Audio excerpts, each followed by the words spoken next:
Hello दोस्तों, police मुख्यालय से बहुत बड़ी अपडेट सामने आई है कि सीजी पुलिस एएसआई प्री का एग्जाम डेट घोषित हो गई है। बहुत अटकलें लगाई जा रही थी कि एग्जाम होगा कि नहीं होगा, अगर होगा तो कब होगा, लेकिन छात्रों के आंदोलन और प्रयास से आखिरकार सरकार को झुकना ही पड़ा और सीजी एएसआई का एग्जाम डेट घोषित किया गया। सीजी एएसआई का एग्जाम 29 जनवरी रविवार 2023 को व्यापम के माध्यम से आयोजित की जाएंगी तथा नया आरक्षण नियम लागू होंगे और समय सुबह 10 से 12:15 तक छत्तीसगढ़ के 5 मुख्यालय अंबिकापुर, बिलासपुर, दुर्ग, जगदलपुर, रायपुर में आयोजित की जाएगी। एडमिट कार्ड 25 जनवरी तक व्यापम की वेबसाइट में अपलोड कर दी जाएगी। आप लोग अपना रजिस्ट्रेशन नंबर डाल के एडमिट कार्ड निकाल सकते हैं।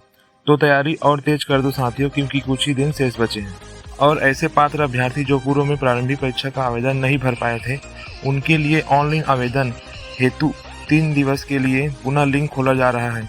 वे लोग सीजी व्यापम की वेबसाइट पर जाकर 16/1/2023 रात्रि 12 बजे से 19/1/2023 रात्रि 12 बजे तक आवेदन कर सकते। तो कुछ ही दिन बचे हैं साथियों, तैयारी दुगना कर दीजिए।